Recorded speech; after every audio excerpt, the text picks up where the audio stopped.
ما خلقت الجن والانس الا لیعبدون، ہم نے انسان کو نہیں پیدا کیا مگر اس لیے کہ وہ میری عبادت کریں۔ اب قواعد کے مطابق ما خلقت الجن والانس دونوں مفرد ہیں، ان دونوں کی طرف رجوع کرنے والی ضمیر مفرد ہونی چاہیے، لیکن الا لیعبدون میں جمع مذکر غائبین کا صیغہ ہے، اس کے اندر واو ضمیر بارزہ جو جمع مذکر پر دلالت کرتی ہے، تو واحد کی طرف جمع مذکر کا صیغہ کس سے رجوع کرتا ہے؟ تو قواعد نحویہ کہتے ہیں کہ باعتبار لفظ کے وہ مفرد ہیں، باعتبار معنی کے وہ جمع ہیں، تو جس لفظ میں جمع اور مفرد کا احتمال بیک وقت پیدا ہو جائے اس کی طرف ضمیر مفرد بھی راجع کی جا سکتی ہے، اس کی طرف ضمیر جمع بھی راجع کی جا سکتی ہے، اور اس میں علم عقائد کا ایک صیغہ کار فرما ہے لیعبدون، لام کی 23 قسمیں ہیں ناویوں کے نزدیک۔ دور حاضر کے کچھ دانشوروں کو سنا ہے، کہتے ہیں وہ چھوٹے چھوٹے علم بیان کرتے ہیں، تو جب تک ان کی تعمیر نہ کی جائے، بنیاد میں اگر پتھر کمزور لگائے جائیں تو پھر آسمان تک عمارت لے جاؤ ٹیڑھی جائے گی۔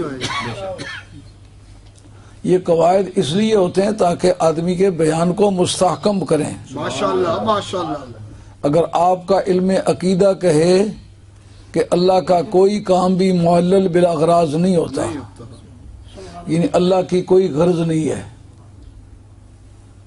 میں نے نہیں پیدا کیے جنوں اور انسانوں کو مگر اس لیے کہ وہ میری عبادت کریں، بظاہر وہم اس بات کا پیدا ہوتا ہے کہ خدا کی یہ غرض ہے کہ وہ میری عبادت کریں۔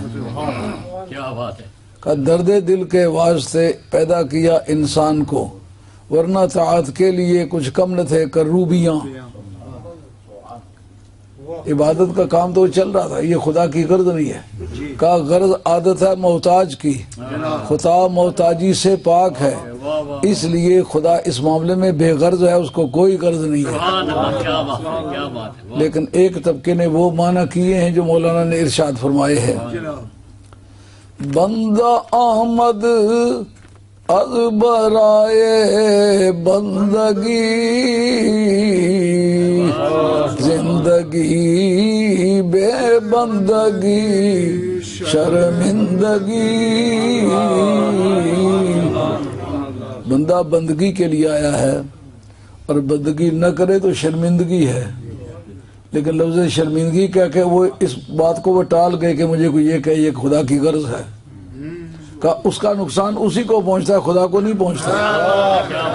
اگر وہ عبادت نہ کرتے تو خدا کے کاز کو نقصان پہنچتا، پھر تو بات تھی۔ تو جب معلل بالاغراض نہیں تو پھر یہ لام کس طرح کا ہے، بعد میں عرض کرتا ہوں۔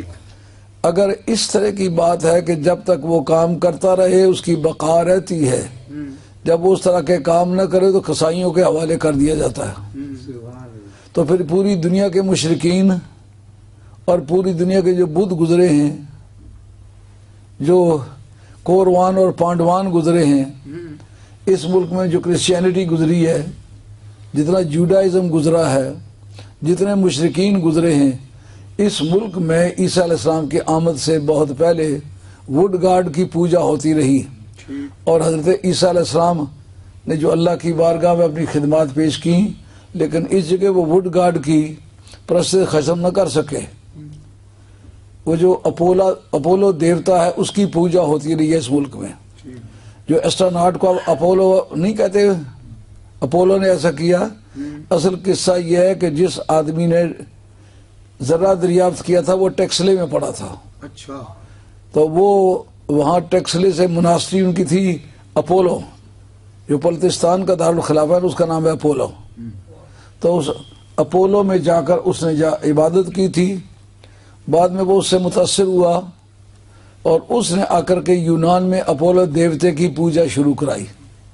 تو پھر یہ سارے بندے جو ہیں یہ قصابوں کے حوالے کر دیے گئے ہوتے، یہ سب اس کی نافرمانی کرتے رہے، مگر کسی کو پروردگار عالم نے صرف اس وجہ سے اس نے عبادت نہیں کی، اس وجہ سے ہلاک کیا۔ مگر تحقیق جو علم عقائد میں ملتی ہے وہ یہ ہے اللہ تعالیٰ نے اس قوم کو کبھی عذاب نہیں دیا جس نے عبادت چھوڑی، عذاب صرف ان کو دیا جو نبی کے گستاخ ہوتے ہیں۔ کیا بات ہے نعرہ تکبیر، نعرہ رسالت، نعرہ حیدری، نعرہ غوثیہ، واسطہ رسول حضور مفکر اسلام۔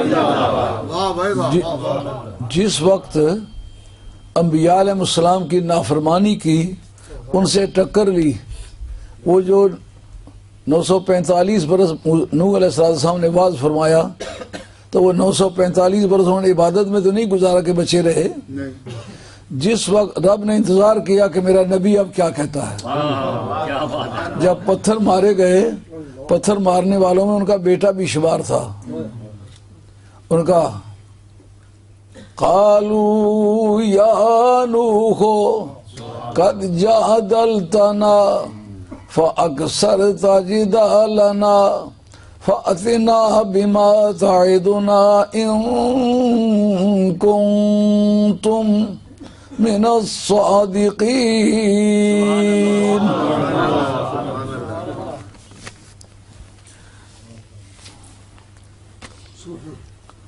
آواز پوری طرح ساتھی ہونا تو پھر آدمی کے تلفظ کا جائزہ ہوتا ہے، اگرچہ میں اس طرح تلفظ نہیں کر سکتا لیکن بیان میں شعور تو ملتا ہوگا کہ یہ آدمی قواعد کو جانتا ہے۔ ماشاءاللہ صحیح ہے بات۔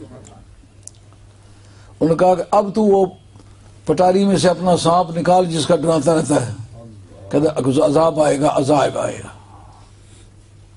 ہم نے نوح علیہ السلام کو بھیجا کہ انذر قومک من قبل ان یأتیہم العذاب، اس وقت سے لے کر پہلے تو ان کو ڈرا جبکہ ان پر عذاب آئے گا۔ نوح علیہ السلام کی آمد کے ساتھ ہی عذاب کا پتہ چل گیا، لیکن انتظار رب نے کیوں کیا؟ کہا جس تاریخ نبی کو ان کی گستاخی گراں گزرے گی اس پر دیکھیں یہ کیا کرتے ہیں۔ قال نوح رب لا تذر على الارض من الكافرين ديارا۔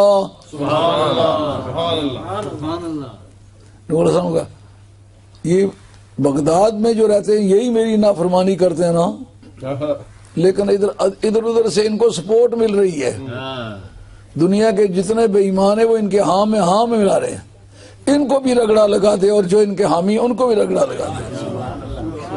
معلومہ نیکی اور بدی دونوں میں صرف شریک ہونے والے بھی عذاب میں پوری طرح شریک ہو جاتے ہیں۔ تو اب ان پر عذاب آیا، گناہ کی وجہ سے عذاب نے گناہوں کی انتہا کر دی۔ جس طرح لوط علیہ السلام کے بعد فرشتے آئے تو اس وقت کے بدبختوں نے کوشش کی کہ اس نبی کے پاس یہ بچے جو آئے بڑے خوبصورت ہیں، یہ جو سوڈمی کا آغاز ہے یہ اس بدنصیب قوم نے کیا تھا۔ وہ آئے نبی کے سامنے جرت کی، کہا یہ بچے ہمارے حوالے کر دے، یہ تیرے کام کی چیز نہیں ہے، ہمیں دے دے۔ یعنی جس نبی کو اللہ نے اس بدی سے روکنے کے لیے بھیجا ہے اس نبی کو کہتے کہ تو ہماری مدد کر۔ اس وقت انہوں نے کہا یار فلا تخزونی فی ضیفی، یہ میرے مہمانوں کے بارے میں مجھے ذلیل نہ کرو۔ اس وقت فرشتوں نے بتایا اکیلے کر کے، انہوں نے کہا آپ گھبرائیں نہیں، ہم لڑکے نہیں ہیں، ہم فرشتے ہیں، عذاب کے لیے آئے۔ آپ خود اپنے آپ کو اور اپنے ہم نواؤں کو، اپنے ہم عقیدہ کو لے کے چلیں۔ اب جناب عقیدے کی جدائی ایسی ہے کہ نوح علیہ السلام کی بیوی باقی کافروں کے ساتھ ڈوبی کیونکہ اس کا عقیدہ ان سے ملتا تھا، نوح علیہ السلام سے نہیں ملتا تھا۔ بیٹا نوح علیہ السلام کا ہوگا، نبی کی نبوت کا منکر تھا۔ اب جو لوگ کہتے ہیں نبی پاک کی اولاد کو اسی طرح فائدہ نہیں پہنچنے کا جس طرح کہ حضرت نوح علیہ السلام کے بیٹے کو آپ کے اپنے باپ کے نبی ہونے کا فائدہ نہیں پہنچا، یہ ان کی جہالت ہے۔ اس کا نام ہے قیاس مع الفارق۔ اس کی علت ڈوبنے کی اور ہے، ان کے بچ جانے کی علت اور ہے۔ وہ نبی کی نبوت اور رسالت کا منکر تھا۔ اولاد فاطمہ میں سے جو نبی کی رسالت اور نبوت کا قائل ہے، یقیناً وہ اولاد فاطمہ میں رہتا ہی نہیں، اس کی نسب کٹ جاتی ہے۔ مگر تاریخ نہیں بتلاتی کہ کوئی اولاد فاطمہ سے ایک آدمی بھی کبھی مشرک گزرا ہو، ایک آدمی بھی کبھی کافر گزرا ہو، ایک آدمی بھی کبھی مرزائی گزرا ہو۔ مرزائیوں نے مختلف اشتہار چھاپے، فلاں سید صاحب نے مرزائی مذہب کو اختیار، جب تحقیق کیا گیا اسے پتہ چلا موچی ہے یہ، اسے یہ موچی مساوی سید کے جہاں ہوتا ہے وہاں مرزائی ہو سکتی ہے۔ ترقی یافتہ سیدوں میں اس طرح کی تبدیلی آتی ہے، جو سید نسب ہے ان میں تبدیلی یہ نہیں آتی۔ کیا کہنے تو اس سے پتہ چلا عذاب جب بھی کبھی آیا نبی کی گستاخی کی وجہ سے آیا ہے، گناہ کی وجہ سے نہیں آیا۔ اللہ حاضر قیاس قرآن مجید کی دوسری تفسیر جو میں عرض کرنے لگا ہوں، یہ لام وہ نہیں ہے جو تعلیل کا ہوتا ہے، اس کو کہتے ہیں لام تعلیل، یہ اس کی تفسیر گزری ہے۔ یہ لام انتفاع ہے، یہ بھی 23 قسم کے جو لام کی قسم ہے ان میں سے ایک قسم یہ ہے، اس کا نام ہے لام انتفاع۔ ہوں جڑا بندہ سیدھا 2 دونے 4 نہیں سمجھنا چاہنا، جے کدا اس کی ترئی قسمہ لامنیاں پڑھانی شروع کر دیو، اکسی جناب کولے رکھو، یہ نہیں لوڑ۔ مگر جو آدمی بلڈنگ بناتا ہے نا اس کو بلڈنگ کی ضروریات پتہ ہوتی ہیں، واہ بھائی واہ، یہ لام انتفاع ہے، واہ بھائی واہ، یعنی بندے کا مجھ سے فائدہ حاصل کرنے کا طریقہ کیا ہے۔ ماشاء اللہ، جنوں اور انسانوں کو ہم نے مکلف مخلوق بنایا ہے، جی جو لائبل ٹو لا ہیں، ریسپانسبل جن کو کہنا چاہیے، لائبلٹی آف لا جن پر امپوز ہوتی ہے وہ کہلاتے ہیں مکلف۔ جیسے چھوٹا بچہ ہے، انسان کا بچہ لیکن غیر مکلف ہے، جب تک وہ شعور کی عمر میں نہیں آتا وہ غیر مکلف ہے۔ لائبلٹی آف لا اس وقت امپوز ہوگی جس وقت اس کی عقل کامل ہوگی، خواہ بلوغت سے پہلے ہو جائے تو بھی ہو سکتی ہے۔ اللہ حاضر قیاس۔ تو وہ میرے ساتھ براہ راست کوئی تعلق پیدا کرے، خود مجھ سے نفع حاصل کرے، ایک تو وہ ہے جو میں نے خود نفع پہنچایا ہے، واہ واہ واہ، ماں کے پیٹ میں اس کی پرورش فرمائی ہے، اپنی آشنائی اسے عطا کی ہے۔ کل مولود یولد علی الفطرہ ابواہ یحودانہ او ینصرانہ او یمجسانہ، ہر بچہ جب پیدا ہوتا ہے تو پھر ہم اس کو اپنی آشنائی عطا کرتے ہیں، اس کے ماں باپ اس کو یا یہودی بنا لیتے یا نصرانی، لیکن ناپاک غذائیں کھلاتے ہیں، ناپاک ماحول میں رکھتے ہیں تو اس سے متاثر ہو جاتا ہے۔ وہ ہماری طرف سے فائدہ پہنچانے کا پرنسپل ہے، یہ اس کا فائدہ حاصل کرنے کا پرنسپل۔ اب ڈیوٹی فل ہو گیا ہے، اب ڈیوٹی فل ہو جانے کے بعد مجھ سے نفع حاصل کرنا چاہے کیا کرے؟ میری عبادت کرے۔ واہ واہ واہ، سمجھ آ گئی یہ بات؟ واہ واہ واہ، اس پر رومی رحمۃ اللہ کا فرمان ہے، رومی بڑا چوٹی کا متکلم بھی ہے، کیا بات ہے، سچ صوفیوں میں صوفیہ کا مفتی بھی یہی ہے۔ صوفیہ کا مفتی، ہاں، کیا بات، آپ کے وصال کے بعد کچھ لوگ گئے صدر الدین کونوی رحمۃ اللہ علیہ سے ملنے کے لیے، اور وہ کہتے ہیں کہ آج تک اسلام کی تاریخ میں جو جنازوں کا ہجوم ریکارڈ ہوا ہے، امت مسلمہ میں اتنا بڑا جنازہ کسی دوسری شخص کا نہیں ہوا۔ تو کہتے ہیں کہ اس میں لوگوں نے دونوں طرف بانس باندھے، بیچ میں ان کی باڈی مبارک گزاری، لیکن لوگ اتنے موت کے تھے بانس توڑ کے اندر آ کے جگہ جگہ ان کی چارپائی کھڑی کی۔ تو کوئی صاحب ان سے پوچھنے گئے صدر الدین کونوی سے کہ رومی کیسے آدمی تھے؟ ان کا رب صورتوں سے پاک ہے،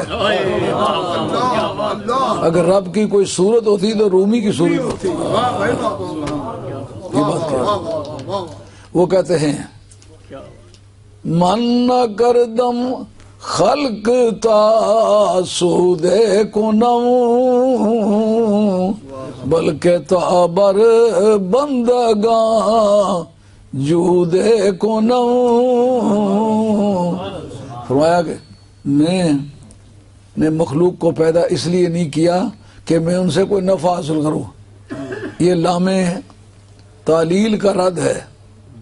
میری یہ غرض نہیں تھی کہ میں ان سے کوئی فائدہ اٹھاؤں، بلکہ میرا موقف یہ تھا کہ بندے مجھ سے فائدہ اٹھائیں۔